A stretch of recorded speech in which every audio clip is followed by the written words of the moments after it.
अस्सलाम वालेकुम। सॉरी अज़ान हो रही थी मेरी साइड से और इसलिए जो है म्यूट करना पड़ा। थैंक यू सैरिश, इतनी अच्छी आपने एडवाइसेस दी स्टूडेंट्स को, how to prepare and syllabus के बारे में बताया। और बिल्कुल टेन टीचर एक एसेंशियल बुक है नॉलेज को रिफ्रेश करने के लिए। जब भी आपने किसी भी एग्जाम को स्टार्ट करना है, चाहे वो आईएमएम का है, चाहे वो है एमसीपीएस का, चाहे वो है एफसीपीएस का या एमएस का, आपको अपना बेसिक नॉलेज तो रिफ्रेश करना ही है। और इसको रिफ्रेश करने के लिए सबसे अच्छी किताब टेन टीचर ही है। ठीक है, तो इसको तो हम स्किप नहीं कर सकते। और भाई coming to the point, specifically about IMM और स्पेसिफिकली अबाउट फैब 2020 एग्जाम, ये जो अभी आपका 2022 में होगा। ठीक है, उसके बारे में बात करेंगे। इससे पहले कुछ आपके जो रीसेंट पेपर हुआ है 26 अगस्त को, उसके बारे में बात करेंगे। चलें, तो मुझे जो मेरा अपना इम्प्रेशन है किसी भी बुक के बारे में, कोई बुक भी सही नहीं है। ठीक है, हमारा जो रिकॉल्स बुक है उसमें हमेशा मसले मसाइल रहते ही हैं, चाहे वो मेरी लिखी हुई बुक है इनसाइट, चाहे वो किसी और ने लिखी है। तो बीइंग एग्जाम कैंडिडेट, आप पे ये फर्ज नहीं है कि किसी भी किताब को पढ़ें और उसकी कीज को मारे रट्टा, बिल्कुल भी नहीं। ऐसा करने से आप कभी भी एग्जाम जो है फाइनल एग्जाम तक नहीं पहुंच सकते, ना पास कर सकते। अगर कोई मैजिक हो भी जाए ना समहाउ और आप थ्योरी क्लियर कर लें, तो you can never pass talks and viva if your basic knowledge is not good. तो हमारा जो फोकस है ना, वो है कि आप फाइनली खैर आफियत से जो है ट्रेनिंग के बाद कंसल्टेंट बन के कहीं ना कहीं अपनी जॉब स्टार्ट कर दें या प्रैक्टिस स्टार्ट कर दें। ठीक है, तो आपका पूरा फ्यूचर जो है हमारी नजर में होता है और उसी के मुताबिक हम पढ़ाते हैं। चलें जनाब, तो आईएमएम का सिलेबस जो है ना, इसका पेपर 200 एसबीएस होते हैं, सिंगल बेस्ट आंसर्स होते हैं, नेगेटिव मार्किंग नहीं होती। 100 एसबीएस का पहला पेपर होता है और 100 एसबीएस का होता है दूसरा पेपर। ठीक है, तो you people can unmute yourself अगर कोई प्रॉब्लम हो, अदरवाइज अगर आप चैट बॉक्स में लिखते रहेंगे तो मैं आपके क्वेश्चंस लेती रहूंगी। तो इस तरह वो जो स्मूथ सेशन है वो चलता रहेगा।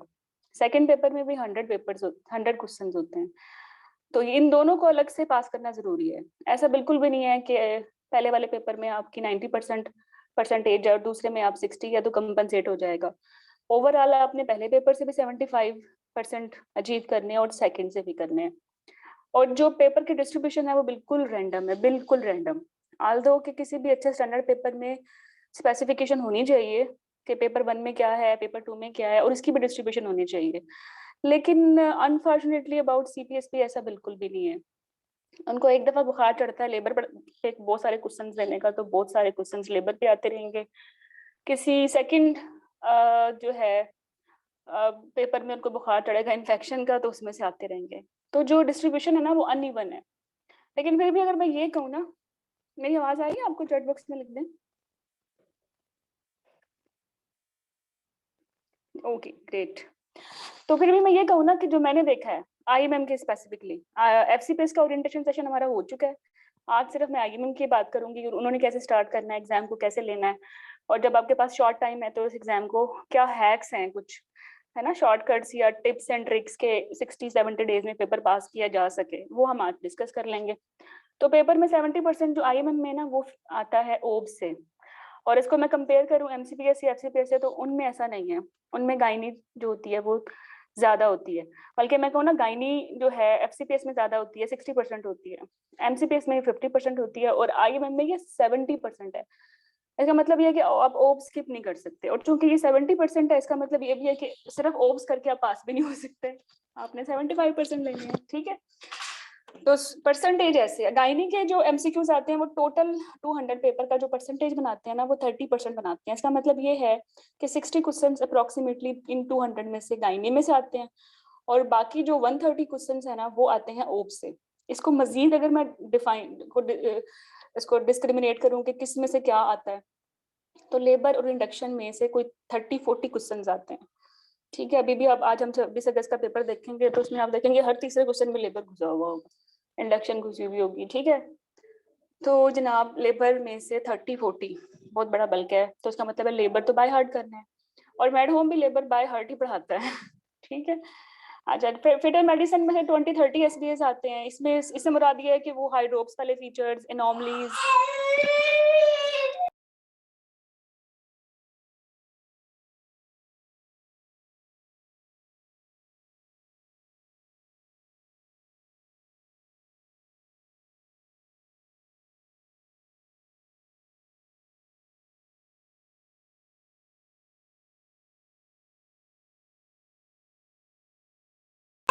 सॉरी।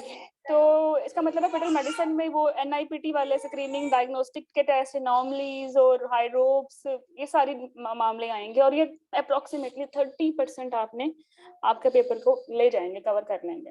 तो नहीं छोड़ सकते, बिल्कुल नहीं छोड़ सकते। ये हमेशा हर तीसरा क्वेश्चन यही होगा, एमडी सिंथेसिस करनी है, क्या कॉम्प्लिकेशन है, सीवीएस करनी है, क्या कॉम्प्लिकेशन है, एनआईपीटी करनी है, क्यों करनी है, ठीक है। तो और प्रेगनेंसी इन्फेक्शंस, अब इन्फेक्शन को बेसिकली मेड होम तो एक ही जगह पढ़ा देता है। जब भी मॉड्यूल हम पढ़ाते हैं हम सारा ही कवर कराते हैं उसमें, इन्फेक्शन प्रेगनेंसी के हो, चाहे गायनी के हो, चाहे फीटल मेडिसिन या टॉर्च टाइप हो, ठीक है।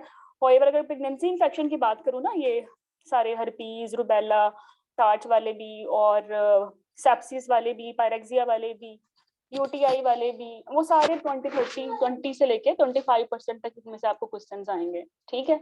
मेडिकल डिसऑर्डर जो है ना, हाँ आप लोग इसको बड़ा इसका टेंशन बड़ी लेते हो। मेडिकल डिसऑर्डर ही बहुत हैं, diabetes, hypertension, cardiac, anaemia, thyroid और बहुत फाइन भी, जैसे लिवर प्रॉब्लम्स और ऑटोइम्यून कंडीशंस। लेकिन मैंने जो आपका पूल कंपाइल किया है इनसाइट, तो वो कंपाइल करते हुए मेरी ऑब्जर्वेशन यही है कि इतना नहीं आता है, में आता है बट अप्रोक्सीमेटली 15 क्वेश्चन या 20 क्वेश्चन। अब ये जो स्कैन है ना, कि डेटिंग स्कैन कब करना है, नॉर्मली कब करना है, इको कब करनी है और इस पे क्या देखना है, इसमें कौन कौन से सॉफ्ट टिश्यू मार्कर्स हैं, किस कब आईयूजीआर बनेगा, कब जो है आपने मैक्रोसोमिया लेबल करना है, specific points according to AC कब लेना है, ये सारी बातें मिला के ना स्कैन से भी आ जाती हैं और ये कोई 10 क्वेश्चंस बन जाते हैं, ठीक है।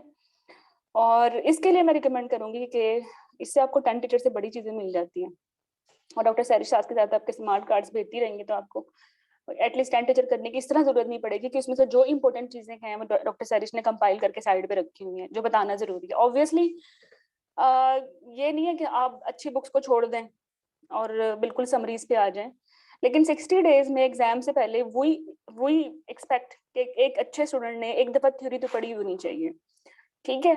तो और उसके ऊपर सोने पे सुहागा जो है ना, ये क्रैश कोर्स है और फिर इंशाल्लाह you can clear your exam. लेकिन फिर अगर कोई समहाउ थ्योरी वीक भी रह गई है, if you are joining crash course, तो उसके साथ साथ जो स्मार्ट कार्ड्स हैं उससे आपकी थ्योरी रिफ्रेश होती रहेगी, लेकिन only in exam oriented way. Crash course ही, इसका नाम ही ऐसा ही है कि एग्जाम फोकस्ड रहना है ना, बहुत डिटेल में नहीं जाना। तो जो हाई यील्ड पॉइंट्स हैं थ्योरी के, वो साथ के साथ आपके इस मास्टर क्रैश कोर्स में कवर होते रहेंगे। तो ओप 70% कम आपकी इंशाल्लाह होगी। Coming to the gynae, gynae में जो ये मेनोरेजिया है, बबल्टी मेनोरेजिया है, चाहे ये डीयूबीज हैं, चाहे ये फाइब्राइड एडिनोमाइसिस की ब्लीडिंग्स हैं, इनमें से क्वेश्चंस मैक्सिमम 15 आते हैं। हाउएवर इनफर्टिलिटी में 20 आ जाते हैं, क्योंकि इसमें इनफर्टिलिटी इन इटसेल्फ आती है बट बहुत बेसिक आती है, बहुत बेसिक। या फिर प्राइमरी फर्टिलिटी की पे चीजें आती हैं, पीसीओ, एंडोमेट्रियोसिस, इक्का दुक्का क्वेश्चन सेकेंडरी फर्टिलिटी पे। पीआईडी अगेन सेकेंडरी फर्टिलिटी का कंपोनेंट भी है और आइसोलेटेड भी है, लेकिन इसमें बस यही पूछते हैं कि कौन सी एंटीबायोटिक देनी है, ठीक है। कॉम्प्लिकेशंस नहीं डालते कि सेकंड लाइन थर्ड लाइन बता दो जैसे कि एफसीपीएस में डालते हैं। तो सिंपल पीआईडी की ट्रीटमेंट और जो है इसका डायग्नोसिस ही आता है। अच्छा, प्री मैग्नेंट कंडीशंस आती हैं इसमें और समटाइम मैलिग्नेंट भी आ जाती हैं, लेकिन जो मैलिग्नेंट भी आती है ना, वो स्टेज पे ही रहती हैं या स्टेज वाइज ट्रीटमेंट पे। लेकिन ऐसा ऐसा क्वेश्चन होते हैं 2-3, तो इन 2-3 क्वेश्चन को कवर करने के लिए फिर ये जातिया आपको पूरी ओंकोलॉजी पढ़ाई जाए। तो we will focus only on pre malignant conditions, जैसे सिन है, विन है, ठीक है, हाइपरप्लेजियाज हैं और कुछ चीजें जर्नल सर्जरी की भी आ जाती हैं, appendix type, breast cancer, breast malignancy, breast pre malignant conditions type, ठीक है। उफ, अब फिर एक अजान हो रही है, अभी सुन लेते हैं, मैं चैट बॉक्स में आपके क्वेश्चंस लेती हूँ।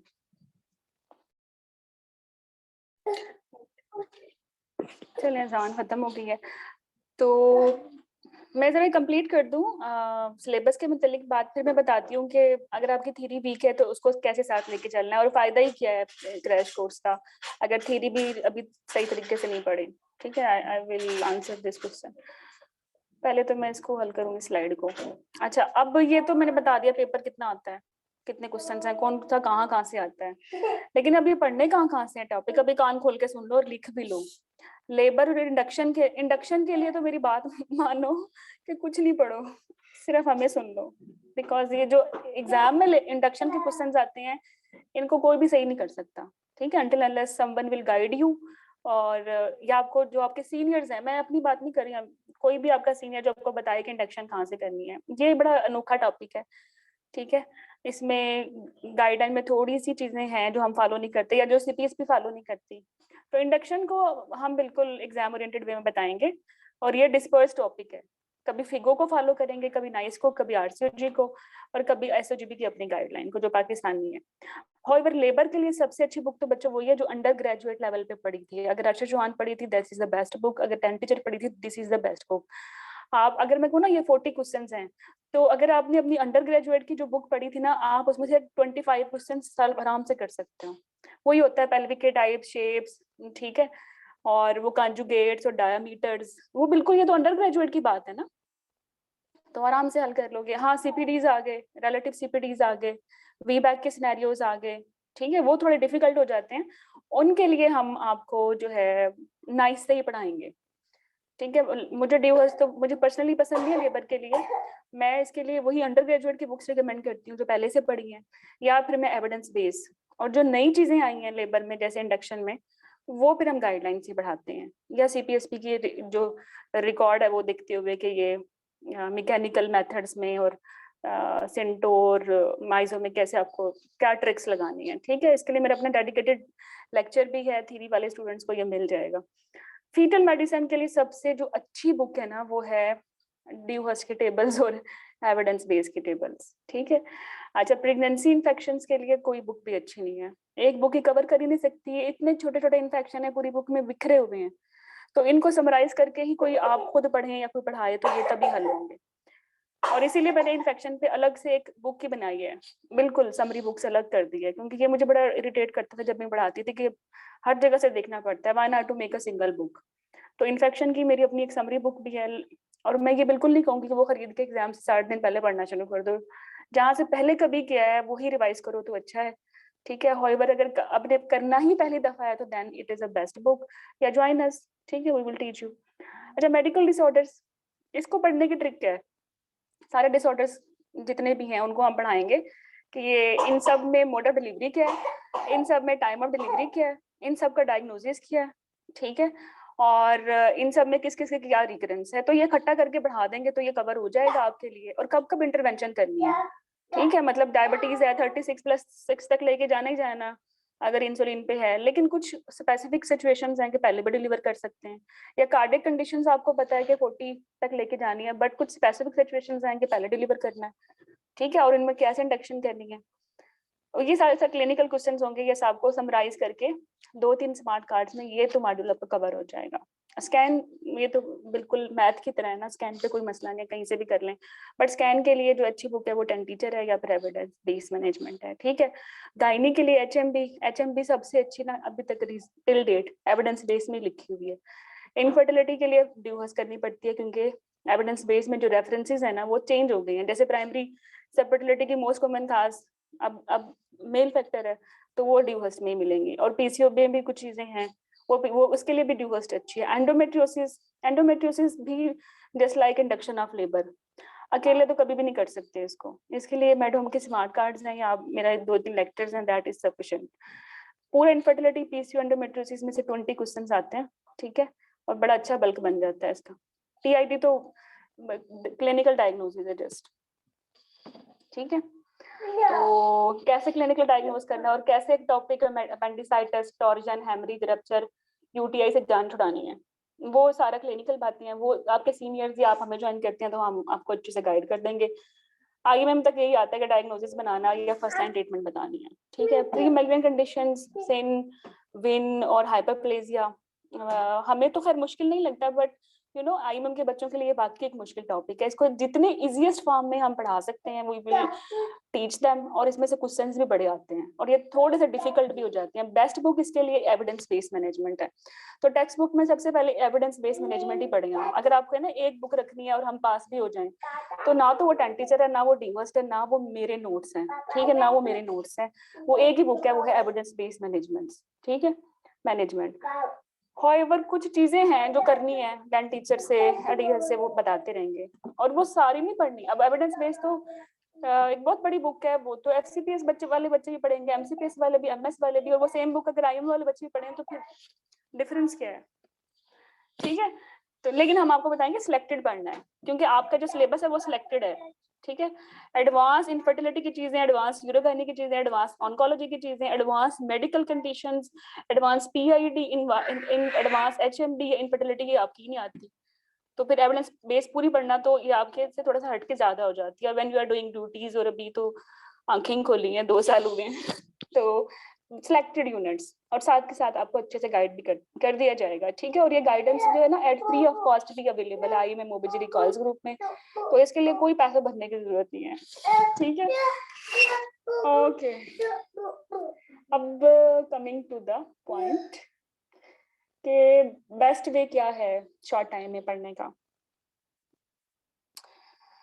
जी, बेस्ट वे शॉर्ट टाइम पढ़ने का तो यही होना चाहिए था। अगर आप मुझे आज से 3 महीने पहले ज्वाइन करते, जब हम थ्योरी पढ़ा रहे थे 3 महीने के लिए, तो वो बेस्ट टाइम था। थ्योरी पढ़ते साथ के साथ टॉपिक वाइज हम आपको मॉक ले रहे थे और पढ़ा रहे थे, बड़े आसानी से सुकून से चल रहा था सारा काम।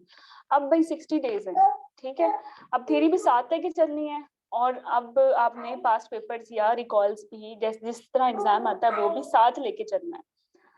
जिन बच्चों ने थ्योरी कोर्सेज ज्वाइन किए हुए हैं, कोई भी मेरे स्टूडेंट्स भी माशाल्लाह पढ़ा रहे हैं डिफरेंट फोरम्स पे, और चूंकि पढ़ा उन्होंने हमसे है तो मुझे बिल्कुल ट्रस्ट, अच्छा पढ़ा रही हैं वो। तो आप उनको साथ लेके चलें, थ्योरी को अब रिकॉल्स के साथ लेके चलें, क्योंकि अब आपने ना आपकी आईज को पिकी होना पड़ेगा। पूरा डायबिटीज 4 सफों का नहीं पढ़ सकते आपने, डायबिटीज में से वो पिक करना है कि एग्जाम में रिकॉल्स में बार बार क्या आ रहा है, ठीक है। स्पेसिफिक एनॉमलीज क्या आ रही हैं, कॉमन एनॉमलीज क्या आ रही हैं, किस जेस्टेशन पे आ रही है, और इसका जो है वही टाइम और मोड ऑफ डिलीवरी क्या है, और फिटल मॉनिटरिंग क्या है, बस यही चीजें हैं ना।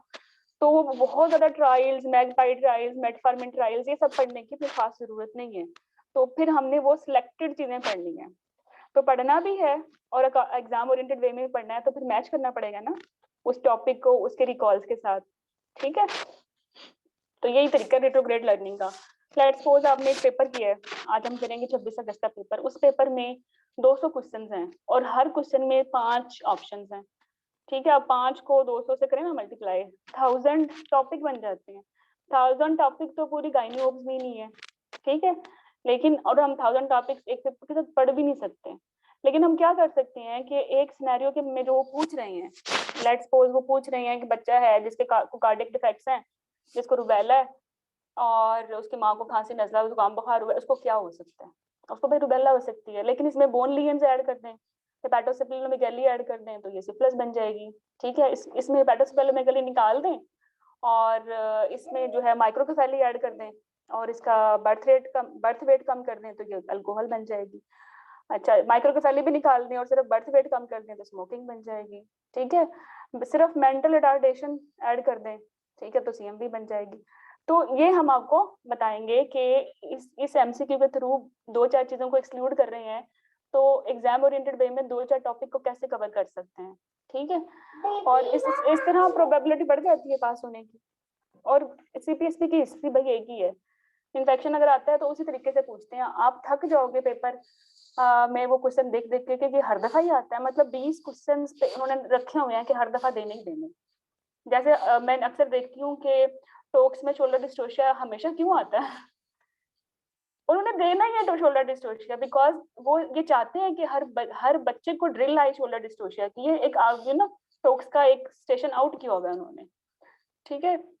तो इसी तरह उन्होंने कुछ क्वेश्चंस हैं जो अपने आउट किए हुए हैं, जिन्होंने इन 200 क्वेश्चंस में से 20 तो ऐसे ही हैं जो हर दफा रिपीट होने ही होने हैं, और उसकी ऑप्शन तक नहीं चेंज करते हुए, ठीक है।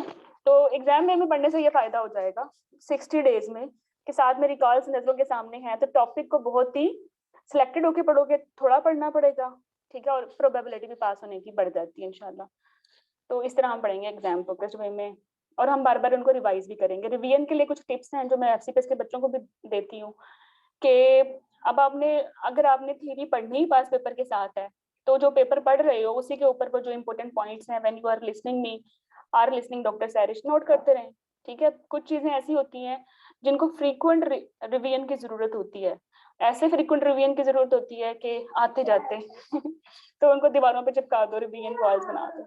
कुछ परसेंटेजेस होती हैं, उनके लिए अपनी परसेंटेज बुक बना लिया करें, वो फिर एक ही जगह पे, जैसे लेबर का के लिए 5-6 सफे जो है ना डेडिकेट कर दें परसेंटेज की बुक में। उसमें आपको पता होगे शोल्डर डिस्टोशिया है, इसका इंसिडेंस 3% मैक्सिमम है, रिकरेंस 15% तक है, इसमें डायबिटीज के साथ 2 फोल्ड या 4 फोल्ड रिस्क है, बट अगर वेट 5 kg है तो रिस्क 26% है। तो शोल्डर डिस्टोशिया के जितने इंसिडेंसेस आने वो लिख दो एक ही जगह पे, फिर ब्रिज के पीछे पड़ जाओ, फिर इंडक्शन के पीछे पड़ जाओ, फिर वी बैक के पीछे पड़ जाओ, और वो परसेंटेज की जो उनकी बुक ही अलग है, तो वो बुक आपने जैसे आज कल एग्जाम है तो आज एक दफा रिवाइज कर लो, तो पूरी बुक से वो परसेंटेज ढूंढने की जरूरत नहीं है, एक जगह आपने लिख ली है और ये 60 डेज में आप लिख लें, ठीक है।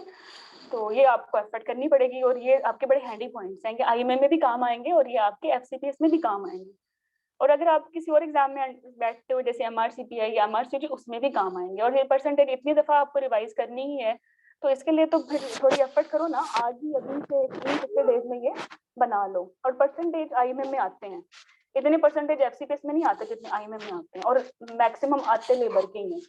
तो मैं तो इस बुकलेट का नाम कहती हूँ परसेंटेज ऑफ लेबर बुकलेट, ठीक है, लेबर टॉपिक बुकलेट। अच्छा, कुछ चीजें होती हैं जो लास्ट मिनट फोल्डर में लगानी होती हैं, ये फोल्डर भी इंशाल्लाह आपको साथ के साथ में गाइड करती रहूंगी कि कैसे बनाना है। जैसे मूवमेंट्स कम हो गई हैं, जैसे आईयूजीआर का एल्गोरिथम है, जैसे थ्रोम्बोएम्बोलिज्म का एल्गोरिथम है, ठीक है, जैसे कुछ इन्फेक्शन है उनका एल्गोरिथम है, तो वो तो बने बनाए गाइडलाइन में है, जस्ट प्रिंट निकाला या गाइडलाइन से फाड़ा और फोल्डर में लगा दिया, ठीक है। कुछ हम खुद बनाएंगे कि जैसे एचएमबी है तो फर्स्ट लाइन क्या है, हिस्ट्री ले लो, सेकंड लाइन क्या है एचएमबी में, अगर नहीं वो ठीक होता तो फिर उसमें रिस्क फैक्टर्स देख लो, टीन एज में है तो फिर उसकी जो है कोएगुलेशन प्रोफाइल करा लो, अडल्ट एज में है तो फिर स्ट्रक्चरल प्रॉब्लम रूल आउट करो, टीवीएस करा लो, ठीक है। और थर्ड स्टेप पे ये है कि रिस्क फैक्टर्स है मैलिग्नेंसी के, तो बायोप्सी कर लो। तो इन स्टेप्स को ब्रेक कैसे करना है, या ओब्स ईआर के वैसे एल्गोरिथम तो बने ही हुए हैं, लेकिन उनको पढ़ना भी एक ट्रिक है कि कॉर्ड प्रोलैप्स में क्या चल रहा है, पीपीएच में क्या चल रहा है, एपीएच में क्या चल रहा है, तो उसके फोल्डर बनवा लेंगे। और ये फोल्डर एग्जाम ओरिएंटेड ही होंगे, ये वो फोल्डर नहीं होते जो कि दिवस में लिखे हुए हैं, ठीक है, लिटरली, क्योंकि जैसे पीपीएच है बहुत कॉमन है एमएम के लेवल पे, लेकिन आपको ये समझ नहीं आती कि इंटरनल आइलियक कब लगानी है, यूट्राइन आर्टरी कब लगानी है, पैकिंग कब करनी है, और ये ब्रेस सूचर्स कब लगाने हैं। तो ये भी एक स्टेप वाइज मैनेजमेंट है कि कैसे लेके चलना है। मल्टी है तो इसका मतलब ये तो नहीं कि हिस्टेक्टमी कर दो, मेडिकल मैनेजमेंट तो करनी है ना। ब्लड ग्रुप नेगेटिव है, इसका मतलब ये तो नहीं कि हिस्टेक्टमी कर दो, मिल भी जाता है ब्लड ग्रुप, ठीक है। तो उसमें सारे में लिखा हुआ है कि ब्लड नहीं मिल रहा और मैसिव ब्लीडिंग हो रही है और मेडिकल ट्रीटमेंट फेल हो गया, तो ठीक है, then you can go for hysterectomy. तो स्टेप वाइज ही सारा पेपर होता है, इक्का दुक्का में वो पूछ लेते हैं गोल्ड स्टैंडर्ड या डेफिनेटिव, ठीक है।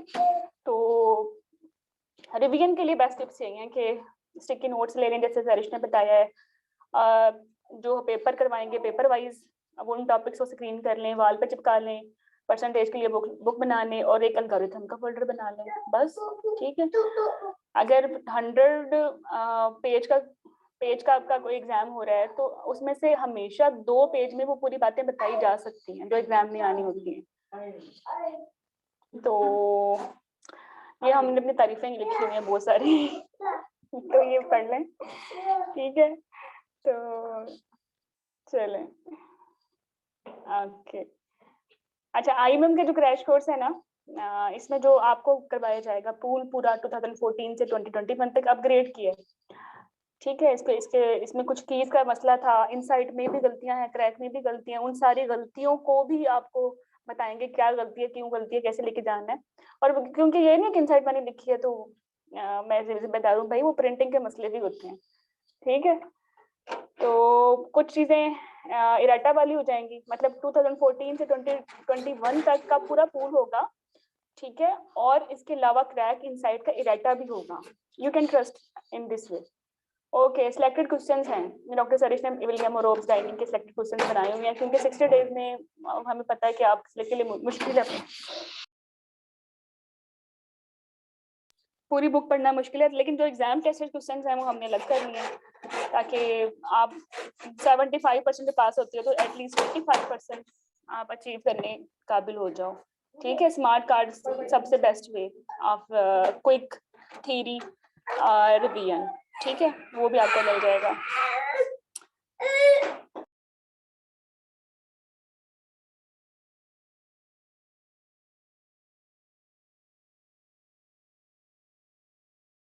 अच्छा, दो ऑप्शंस रखी हैं, या तो आप सिर्फ टू द पॉइंट रहें, आईएमएम का एग्जाम दे रहे हो तो आईएमएम के पास पेपर्स कर लें, ठीक है, साथ ही सिलेक्टेड जो है क्वेश्चंस करने। दूसरा ये है कि क्योंकि एमसीपीएस का जो डिप्लोमा है वो भी 2 साल का है, आईएमएम का भी 2 साल का है, और इनके क्वेश्चंस बहुत रिपीट होते हैं, और इसमें तो कोई शक नहीं है, जो जिन्होंने एक दो पेपर एमसीपीएस के हल कर लिए उनको लगेगा नहीं आईएमएम का पेपर नहीं था, एक ही पेपर लगता है मुझे हमेशा, तो वो बड़ा पूल ओवरलैप होता है। अगर 75% में पास होते हो तो if you are adding MCPS pool in this तो प्रोबेबिलिटी 95% तक चली जाती है।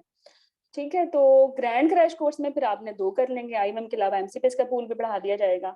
इसके अलावा ना 5 मिनट रिकैप सेशंस भी हो जाएंगे। ठीक है, जैसे वो रिकैप सेशंस ऐसे होंगे, लेट्स सपोज जैसे पीएमएस का फीचर है, या उसमें आपको पता है कि फर्स्ट लाइन जो है H1 ब्लॉकर्स हैं, सेकंड लाइन मेटाक्लोप्रामाइड है, थर्ड लाइन जो है वो स्टेरॉइड्स आ गए। ठीक है, कुछ स्पेसिफिक सिचुएशंस हैं जिसमें हम विटामिन B1 या थायमिन ऐड करेंगे, वो कौन सी है, टॉपिक कवर हो गया, that's all. Ovarian hyper stimulation syndrome है, उसमें 4 उसके मिनिमम मॉडरेट, क्रिटिकल, सेवियर और क्रिटिकल ग्रेड्स हैं, किसमें क्या आता है, लैब में क्या आता है, ओवरी कितनी ऊपर नीचे हो रही है, ठीक है, और रीनल स्टेटस को क्या हो रहा है, वो पढ़ा दिया जाएगा, और उसी में वो या आपका रिकैप हो गया, पूरा टॉपिक 5 मिनट में कवर हो गया। या फिर जो है जैसे एंडोमेट्रियोसिस है, स्टेज 1, 2, 3 में क्या करना है, तो इस तरह के रिकैप सेशन जो कि सिर्फ आईएमएम के लिए हेल्पफुल हो सकते हैं, जैसे वो पूरी ईबीएम या पूरे टॉपिक पढ़े और उनका पेपर भी पास हो जाए, तो वो भी मास्टर क्रैश कोर्स में आपको मिल जाएंगे। ठीक है, इसके बाद आपका ग्रैंड क्विज हो जाएगा, और इसके बाद इंशाल्लाह आप खुद खुद ही ना चाहे पास होना तो अलग बात है, एग्जाम में ना जाओ, बट अगर जाओगे तो पास हो जाओगे। अच्छा, this is not the way कि मैं कह रही हूँ कि भाई इस तरह से पास हो जाओगे, आपके सीनियर्स ऐसे पास हुए। ठीक है, तो फीडबैक मैं ढूंढती हूँ, आपको 1 मिनट दिखाती हूँ, आप जब तक अपनी क्यूरीज मुझसे डिस्कस कर लें, फिर हम पेपर पे जंप करते हैं। प्लानर बता देती हूँ। जी जी जी जी, एनी क्वेश्चन? किसी ने बड़ी गहरी सांस ली है। मैडम मुझे एक सवाल पूछना है। हाँ जी, पूछें। मैडम मुझे ये पूछना है कि ये क्लासेस कब से स्टार्ट होंगी और जो है इसकी टाइमिंग क्या है? जैसे कि मैंने अभी ये ग्रुप में से इसको ज्वाइन किया है मैंने। अच्छा, इसकी टाइमिंग ये है कि जैसे आज 3 दिसंबर है तो आईएमएम का पेपर करेंगे अगस्त का। ठीक है, इसके बाद कल हम आपको फ्लैश कार्ड्स कराएंगे। इस पेपर में जितने टॉपिक या कार्ड्स की जरूरत थी कि आपको अच्छे से ये पेपर या इससे रिलेटेड क्वेश्चन सॉल्व करने के तुम जोगे हो जाओ, तो वो फ्लैश कार्ड्स के थ्रू पढ़ा देंगे। ठीक है, मैं तुम्हें दिखाती हूँ, जैसे कि मैंने अपना एफसीपीएस का फ्लैश कार्ड बनाया हुआ है। मैडम ये आपने फर्स्ट से आपने स्टार्ट किया है और आपने क्या क्या पढ़ा चुकी हैं आप? ये नहीं, आईएमएम का जो है ना अब शुरू हो रहा है। एफसीपीएस का 1 दिसंबर से स्टार्ट था। देखें, लेट्स सपोज ये मैंने पढ़ाया था बच्चों को ट्विन का, ये एफसीपीएस के बच्चे थे। ठीक है, अब ट्विन कितना बड़ा टॉपिक है, नहीं समझ आता, लेकिन जो एग्जाम वे में है वो ये है कि टीटीएस का पता हो, टैप्स का पता हो, इसमें कौन कौन सी आर्टरी वेन की कम्युनिकेशन है, जैसे टैप्स में सुपरफिशियल है और टीटीएस में यूनिडायरेक्शनल डीबीपी है, या टैप्स और ट्रैप और आईयूजीआर टीटीएस की डेफिनेशंस आपने याद करनी है, या आपको ये पता हो कि इसको जो है इसमें मोनोकोनिक में कितना डेथ रिस्क है या सीएनएस का रिस्क है वर्सेस डाइकोरोनिक, या टीटीएस की स्टेजिंग कैसे पिक करनी है और स्टेज वाइज ट्रीटमेंट कैसे लिखनी है। स्टेज 1 में 2 तक कंजर्वेटिव है, 3 4 तक इंटरवेंशन है, और सबसे बड़ी मुसीबत है कि सेकंड ट्विन का क्या करना है। सेकंड ट्विन में आपके पास ऑप्शंस ईसीवी आईपीवी सेक्शन की हैं, तो आईपी है, फिर एक क्विज बता दिया कि इसको कैसे अप्रोच करना है, कि पेशेंट है स्पॉन्टेनियस डिलीवरी के बाद सेकंड ट्विन जो रिटेन हो गया है, ब्रीच है वो भी, फटल हार्ट रेट ठीक है तो क्या करेंगे, ईसीवी, आईपीवी, इमरजेंसी सेक्शन या ब्रीच सेक्शन या नॉर्मल ब्रीच डिलीवरी। ठीक है, तो ये पूरा ट्विन कवर हो गया। जो है बनाएंगे स्मार्ट कार्ड्स का जो ग्रैंड क्रैश कोर्स लेंगे, तो ट्विन उनका जो है ना 5 मिनट में रिवाइज हो जाएगा एग्जाम ओरिएंटेड वे में। ठीक है, तो जैसे ये प्रिकॉशन प्रॉपर्टी हमने रिवाइज करना है, ये फटाफट इस तरह रिवाइज हो जाएगा। जैसे एंटीबायोटिक्स रिवाइज करनी है, ये एक कार्ड में सारी रिवाइज हो गई। एंटीबायोटिक्स प्रेगनेंसी में कौन कौन सी सेफ हैं, ठीक है। और स्पेसिफिकली यूटीआई में बड़ी आती हैं ये बातें कि फर्स्ट सेकंड ट्राइमेस्टर में क्या देना है, या एफडीए वो पूछ लेते हैं category A B C D क्या है, तो एंटीबायोटिक्स के लिए इतना ही काफी है। बट कुछ ड्रग्स भी आएंगे जैसे कि मैक्सल्फेट, जियानेरेच, ठीक है, या ओसीपीज, इनके कुछ स्पेसिफिक मसले, वो सारा एंटीबायोटिक या ड्रग्स के साथ कवर हो जाएगा। फिर ये प्राइमरी मेनोरिया आ गया, तो प्राइमरी मेनोरिया का बस यही एक टेबल है कि पूरा मेनोरिया रिवाइज हो जाएगा। ये जैसे कंजेनिटल एडेनोइड हाइपरप्लेजिया की बात करें तो इसकी कैरोटाइपिंग क्या है, इसमें कौन सा एंजाइम खराब है, इसके क्लिनिकल फीचर्स क्या हैं, इसमें यूट्रस किधर है, इसके कैरेक्टरिस्टिक्स कैसे हैं और इसको ट्रीट कैसे करना है। इसी तरह एमआरकेएच कर लें, एआईएस कर लें, सवाया कर लें, टर्नल कर लें, कैलेमैन कर लें, एंड 5 अल्फा कर लें, एंड पूरा मेनोरिया कवर हो गया विद इन 5 मिनट्स। तो इस तरह करके हम आपको थ्योरी भी बढ़ा देंगे।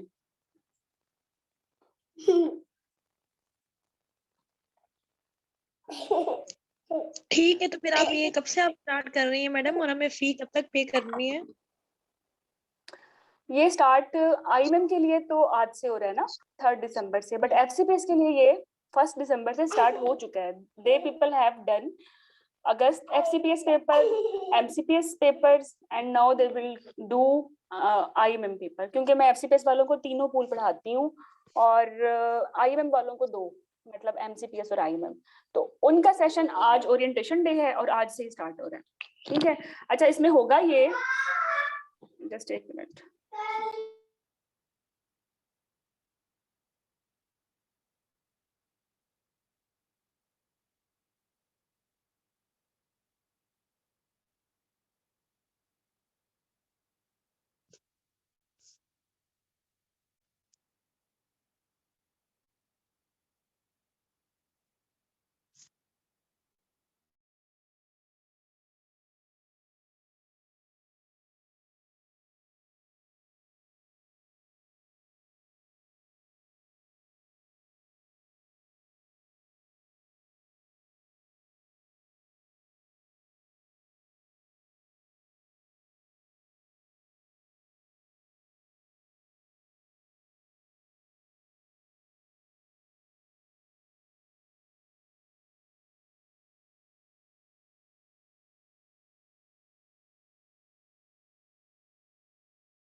जी बस मुझे ना 1 मिनट की ब्रेक पे क्वेश्चन पूछ लें अगर आपके कोई हैं तो तब तक।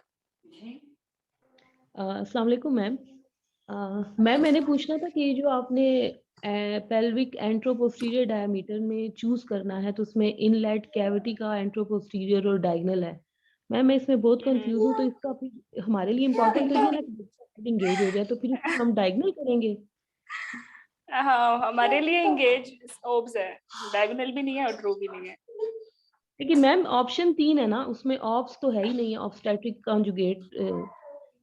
अच्छा मेरी बात बताओ, मुझे बताओ कि आप ओब्स निकालोगे कैसे? ओब्स तो मैम वो निकाल नहीं सकते, डायगोनल में से डायगोनल 1.5 निकालोगे माइनस करेंगे।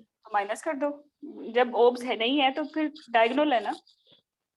ठीक है, ये मैंने आपका वो बहुत ज्यादा बैठ के सोचा, तो मैं इसी कंक्लूजन पे थी कि इसमें से डायगोनल करेंगे और उसमें से 1.5 माइनस करेंगे। हाँ बिल्कुल, देखो डायगोनल होता है 13 का, इसमें से 1.5 निकालो, कितना बचा 11.5, तो ओब्स तो निकल आया, ओब्स तो आप निकालोगी डायगोनल से। तो what you need to know, diagonal. मसला पता है क्या है, तुम लोगों को तंगी कहाँ होती है, इनलेट पे जो डायमीटर है ना, अब इनलेट पे 2 डायमीटर है ना, एपी का और ट्रांसवर्स का। ट्रांसवर्स बड़ा होता है क्योंकि बच्चे ने ट्रांसवर्स में आना होता है, एपी छोटा होता है, वो 11.5 या 11, लेकिन ये ट्रू होता है, ट्रू कॉन्जुगेट इस डायमीटर को रिप्रेजेंट करता है। ठीक है, तो ये जो इनलेट का एक्चुअल डायमीटर है एपी का, वो जो आता है बुक्स में वो लिखते हैं ट्रू का।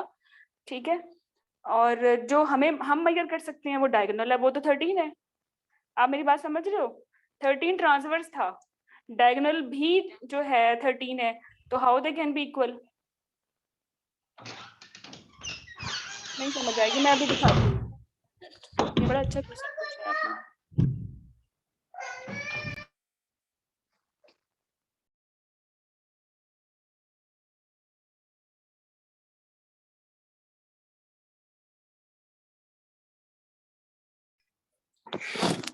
जस्ट एक मिनट, अगर आप मुझे इजाजत दें तो मैं ये प्लानर बता के वो डायगोनल दिखा दूं। जी मैम, जी जी।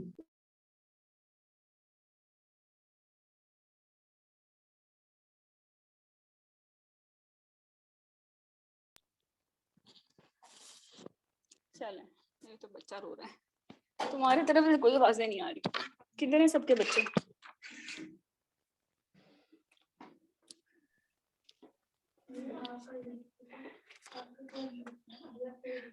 अच्छा, तो दिस इज माय पीपीटी।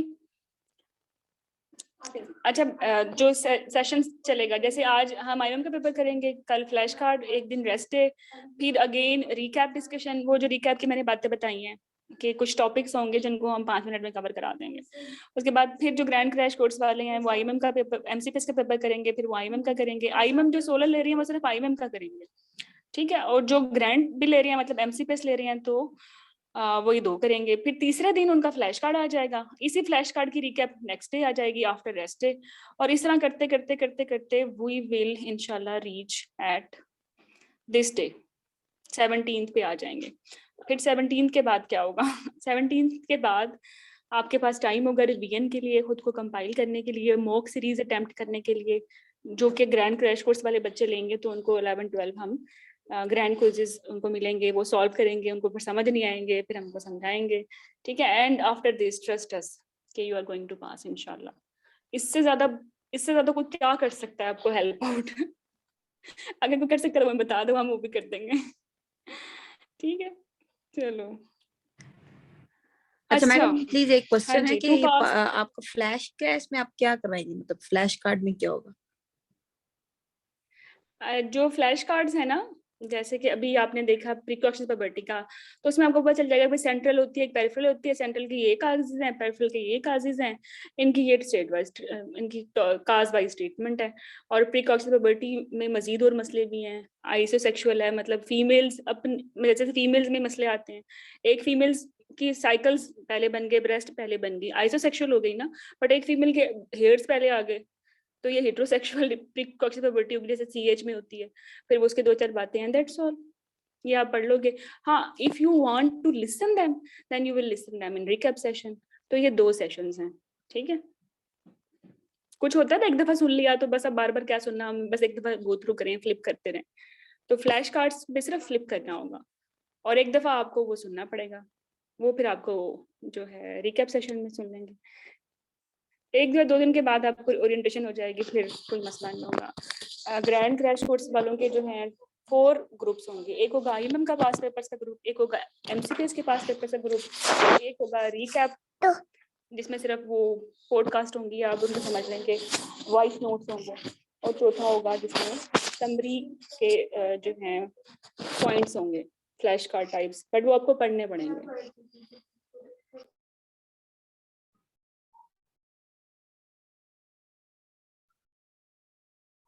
अच्छा, ओके, चले बिफोर दिस डायगोनल पढ़ाऊं, कुछ बातें मोटिवेशनल सी वो देख लो, ठीक है। एक तो इन 60 डेज में टाइम जो है कम है और मुकाबला सख्त है, तो अपनी डेली रूटीन सेट कर लें, ठीक है। तो ये डेली रूटीन का सेट करना बहुत जरूरी है। अब ड्यूटीज के साथ कैसे सेट करें, उसकी टिप डॉक्टर सरिश दे चुकी हैं, ठीक है। हर रोज इमरजेंसी नहीं होती, एक दिन इमरजेंसी होती है, 2 दिन आप पोस्ट कॉल भी होती है, जिसमें सिर्फ आपने 6 घंटे जाना है हॉस्पिटल, तो बाकी टाइम भी बच जाता है। कॉल, जिस दिन कॉल भी होती है उस दिन भी कुछ ना कुछ टाइम मैनेज हो सकता है। अगर टर्शरी केयर में काम नहीं कर रहे, प्राइवेट में हो, तो टाइम मिल ही जाता है, पेशेंट कम होते हैं।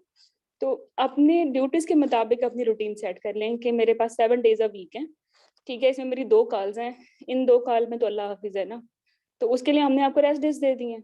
रेस्ट डेज आ गए ना आपके? ठीक है, बाकी 5 डेज हैं उसका आपको प्लानर मिल गया है। अब 6 घंटे ड्यूटी कर रहे हो, 3 घंटे तुम लोगों ने रेस्ट करना है, 3 घंटे तुमने वैसे भी इधर-उधर फिरना है, तो हमें तुमसे सिर्फ 3 घंटे चाहिए, वो भी बहुत ज़्यादा है। 2 भी दे दो तो बड़ी बात है, 2 घंटे में आप एक पेपर सुन लें, और पेपर जब सुनेंगे तो आपके 80% मसले तो वैसे ही हल हो जाएँगे, क्योंकि सिर्फ ये तो नहीं बताएँगे कि ये पेपर है और ये इसकी की है, आगे चलो। Obviously we will guide you कि ये की क्यों बनाई है, ठीक है? ये अल्सर पेनलेस है तो पेनफुल अल्सर्स कौन-कौन से हैं, ठीक है? तो वो साथ में कुछ ना कुछ आपको तैयारी भी होती रहेगी इंशाल्लाह।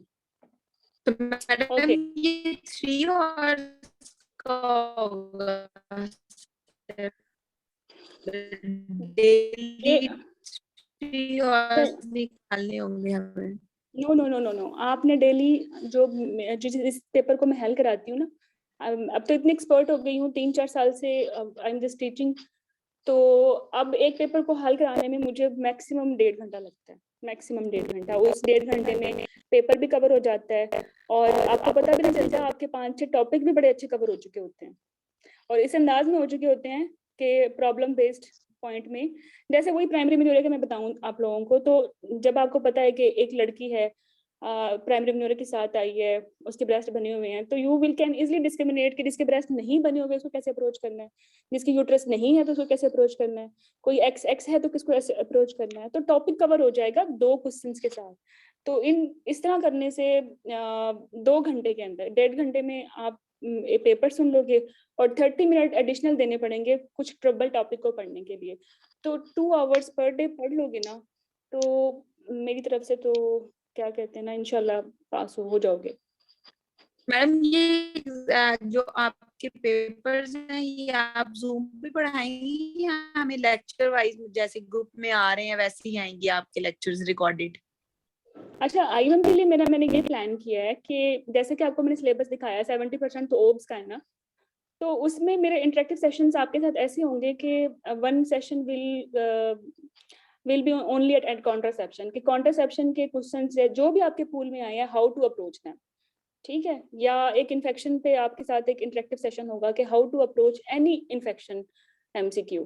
तो एक मेरा लेबर पे होगा, 3 इंटरेक्टिव सेशंस होंगे, और इन सेशन को अटेंड करने के बाद you can read any book, आराम से उसकी की निकाल भी सकते हो, और जो पेपर्स मेरे होंगे मतलब इनसाइट के, वो रिकॉर्डेड होंगे।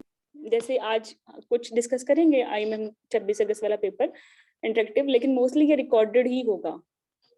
अच्छा, इसकी वजह ये है कि जब इंटरेक्टिव सेशन होती हैं तो जो क्यूरी आपकी है ना, जो आपको बात अच्छे से आती है, ठीक है, वो दूसरे को नहीं आती, वो उसमें टाइम वेस्ट कर देता है आपका। जैसे डायगोनल कॉन्जुगेट अगर आपको अच्छे से आता है बट आपके कोलीग को नहीं आता, मैं उसको 30 मिनट तक वो समझाऊंगी तो इट विल आपके लिए वो टाइम एडिशनल हो जाएगा, तो एक पेपर ही नहीं हल होगा 3-4 घंटे तक, इतना तो आप दे नहीं सकते, ठीक है? तो रिकॉर्डेड सेशन में सब सुन लेंगे 1.5 आवर में पूरा पेपर, जिसको जो क्यूरी होगी सिर्फ वो पूछ लेगा डिस्कशन ग्रुप में, और उसको ही हम एड्रेस कर देंगे, ठीक है? तो इस तरह वो आपका टाइम बच जाएगा, और पेपर भी और क्यूरी भी सब चीजें आपकी हल हो जाएंगी, ठीक है?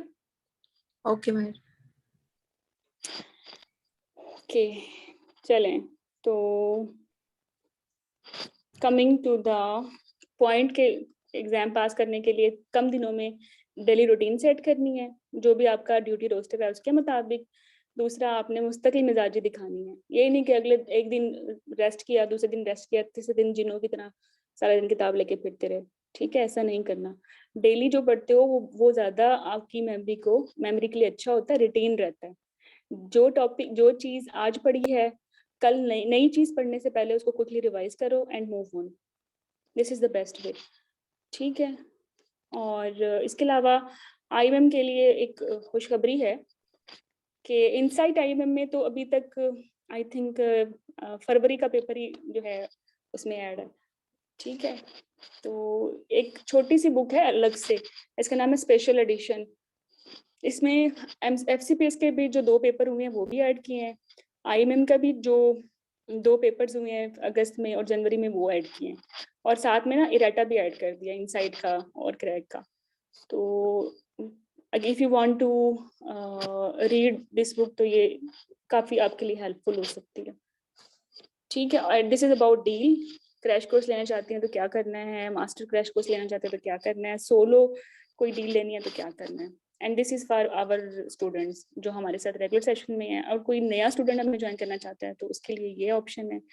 और ये जनाब व्हाट्सएप नंबर है नबीरा का, एंड 24/7 तो नहीं अवेलेबल होती, रात को वो सो जाती है वैसे दिन में वो अवेलेबल होती है, तो यू कैन कॉल हर। ठीक है, अभी क्रैश कोर्स करते हैं तो ये अभी ऐड कर देंगे, लाइक अभी आपने स्टार्ट करना है ना ये 4:30 पे शायद पेपर। जी जी बिल्कुल, अभी ऐड हो जाए। नहीं आप अभी कर लेंगे, मैं लिंक चेंज नहीं कर रही, इसी लिंक में हम अभी करेंगे ये पेपर, बल्कि मैं नहीं मैडम ये करूंगी, जो आप करेंगे। आपने हाँ। मैडम ये जो ये फी स्ट्रक्चर जो बताया है काइंडली दोबारा जो है वो दिखाना कि कितनी इसमें है। अच्छा एक minute,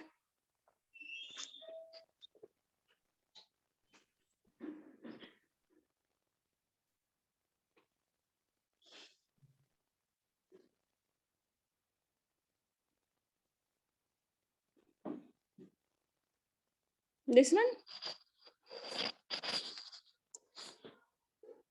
you can take its screenshot।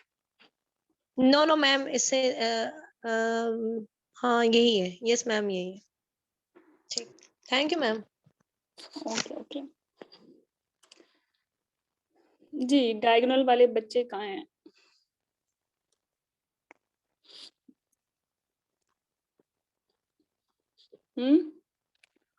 कहाँ चली गई आप?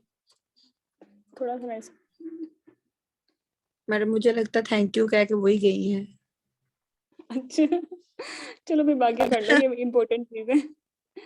नहीं नहीं, मैं डायगोनल वाली नहीं हूँ लेकिन वो अच्छा अच्छा इम्पोर्टेंट है, ठीक है। मैडम। वैसे मुझे भी ये समझना है, अगर आप समझा दें। अच्छा क्यों नहीं भाई, हम समझाने के लिए बैठे हैं। कहाँ गए आप डायगोनल? ओहो, उसको मैं सर्च करती हूँ।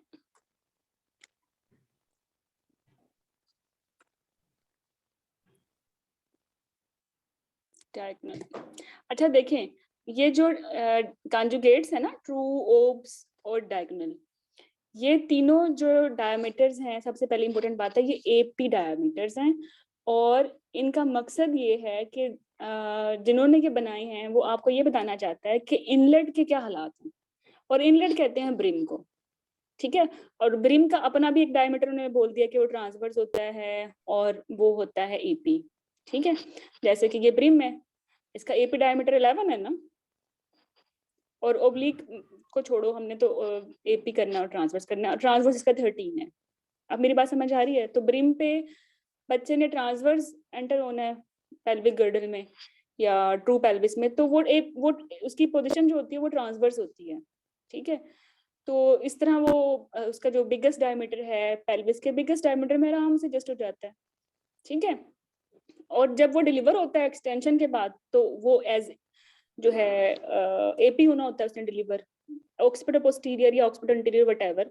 तो नेचर की तरफ से आउटलेट का जो एपी डायमीटर है वो बड़ा हो गया, ठीक है। Got my point? तो ब्रिम का जो ट्रांसवर्स डायमीटर है वो 13 है और एपी डायमीटर है 11, ठीक है। और अब आप मिक्स करते हो कि ब्रिम पे अगर एपी डायमीटर 11 है तो ये क्या है? कॉन्जुगेट्स, हु दे आर ये कौन से डायमीटर्स हैं? Because they are different diameters, ठीक है। इनका मकसद सिर्फ ये है कि ब्रिम को मजीद अच्छे से बता सकें इसके एपी डायमीटर को, ठीक है। अच्छा, इसमें एक है, ये तो इनलेट हो गया ना, ये इनलेट है। अब इनलेट में जो ब्लैक लाइन नजर आ रही है आपको, जी जी मैम, तो ये ब्लैक लाइन प्रोमोनटरी से स्टार्ट होके प्यूबिक सिम्फिसिस की अपर बटर तक जा रही है ना। ये 11 है। तो जो ब्रिम का एक्चुअल डायमीटर जो हमें बुक्स में पढ़ाया जाता है वो 11 है ना, ये इनलेट का अपना ट्रू है और ये ट्रू कॉन्जुगेट है। तो बेसिकली जो ब्रिम का एपी डायमीटर है वो रिप्रेजेंट करता है ट्रू को, लेकिन बच्चे बच्चे बच्चे ने तो आना है ओब्स कॉन्जुगेट में पीछे, मतलब posterior border of pubic symphysis, actual space तो ये है ना। तो इसको ओब्स कॉन्जुगेट ने डिफाइन किया। तो इसका मतलब ये नहीं कि ओब्स कॉन्जुगेट जो है वो एक्चुअल पेल्विक इनलेट का डायमीटर है, वो तो 11 है। और ओब्स कॉन्जुगेट अगर 11.5 सेंटीमीटर से कम है तो बच्चा डिलीवर हो ही नहीं सकता टर्म का। तो ये तो डिस्पैरिटी है। अब आप इतना नहीं सोचते, कुछ अच्छे स्टूडेंट्स भी हैं वो जो बहुत सोचते हैं, उन्होंने सोच के मुझसे पूछा कि ये क्या चक्कर है, तो उनके लिए मैं ये बता रही हूँ कि ये चक्कर है कि जो ओब्स कंजुगेट या डायगोनल कंजुगेट है ना, ये डायमीटर्स पेल्विक इनलेट के वो डायमीटर्स हैं जो बताते हैं कि कैपेसिटी क्या है इनलेट की टू अकोमोडेट अ फिटस। ठीक है, इसलिए जो हमारे पास डायगोनल कंजुगेट है वो 13 है और वो एपी डायमीटर है और वो इनलेट का डायमीटर है, और आप कहते हो कि एपी डायमीटर 11 है, तो ये चीज क्या है? तो बेसिकली जो ओब्स कंजुगेट है या डायगोनल कंजुगेट है वो ब्रिम का जो एपी डायमीटर इस सेंस में नहीं बताते, वो सिर्फ नेगोशिएशन बताते हैं कि इनलेट की कैपेसिटी क्या है, और ये 11 सिर्फ ट्रू का है बाय डेफिनेशन। ठीक है, तो अगर हमने कैपेसिटी पे बात करनी है तो we must know diagonal, diagonal में से निकालेंगे 1.5, तो जो पीछे बचेगा वो ओब्स होगा। तो ये दो डायमीटर हमने कैलकुलेट करने हैं अदर देन पेल्विक इनलेट। ठीक है, तो ये उसके डायमीटर्स नहीं है ब्रिम के, कैविटी के, आउटलेट के, ये दो एडिशनल डायमीटर्स हैं। They can be 12, they can be 13।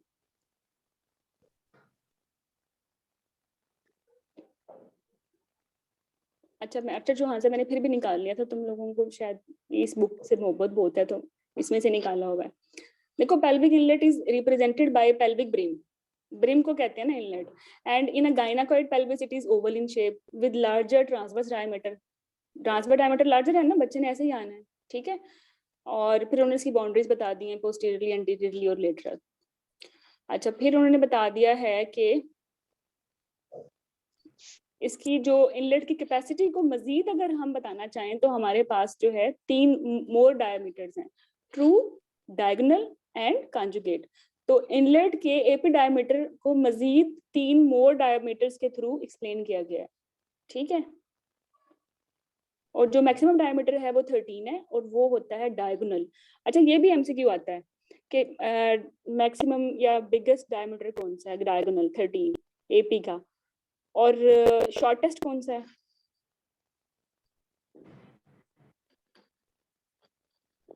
देखें, obs conjugate is about 11.5 and true conjugate is 0.5 centimetre और diagonal is 1.5 centimetre larger than the obs conjugate. तो ओब्स कंजुगेट सबसे छोटा नहीं हो गया? तो ट्रू 12 सेंटीमीटर तक है, ओब्स जो है वो 11.5 है, ये शॉर्टेस्ट है, और डायगोनल जो है वो वाइडेस्ट है और ये मैक्सिमम 13 तक है। मैडम कितना बताया आपने? सॉरी, 11.5? जी जी, 11.5। ईबीएम कहती है इसे छोटा ओब्स कंजुगेट हो तो बच्चा फंस जाएगा, इनलेट में ही फंस जाएगा, कैविटी में नहीं आएगा, आउटलेट से तो क्या हाथ निकलेगा। तो ये जो कंजुगेट्स हैं ये एपी डायमीटर्स हैं एट इनलेट, बस ये याद रखना है। और जो इसमें जो बेनिफिशियल डायमीटर है वो ओब्स का है, वो हम मेजर कर नहीं सकते क्योंकि डिफिकल्ट है posterior border of pubic surface तक जाना। तो what we can measure it is diagonal. तो डायगोनल मेजर करके खुद ही माइनस करेंगे 1.5, तो ओब्स हमारे सामने आ जाएगा। ठीक है जी मैम। ओके, चलें अब हम करते हैं पेपर।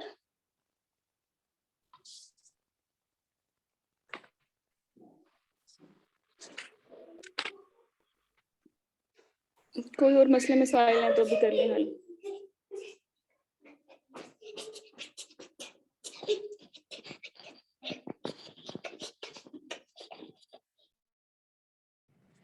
मैडम ये आपने जो मिस टॉपिक्स दिए होते हैं, लाइक आपके जो प्लानर में है, उसका क्या मतलब है? मिस टॉपिक्स कोई स्पेशल टॉपिक्स या फिर या हमको हल्का ही लेना है?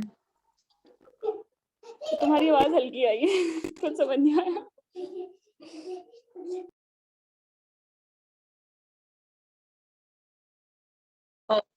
वो जो मिस टॉपिक्स हैं आपने प्लानर में दिए होते हैं, मिस इंक्लूड टॉपिक्स, वो ज्यादा इम्पोर्टेंट है या बहुत ही कम इम्पोर्टेंट है? वो मिस क्यों लिखा है आपने? रैंडम टॉपिक, छोटे छोटे टॉपिक निकल आते हैं। मतलब वो भी कवर हो जाए। वैसे मुझे बात तुम्हारी समझ जी। नहीं आई, सच बताऊं तो मुझे अंदाजा लगा के मैं आंसर कर रही हूँ। नहीं मैडम, वही यही बात है कि मिस टॉपिक मतलब इतने इम्पोर्टेंट तो नहीं है, या बहुत ज्यादा इम्पोर्टेंट है। टॉपिक्स वो है जिनको मॉड्यूल में कवर नहीं किया जा सकता, इतने Okay. डिफरेंट जगहों पे हैं, छोटे छोटे और इम्पोर्टेंट भी हो सकते हैं।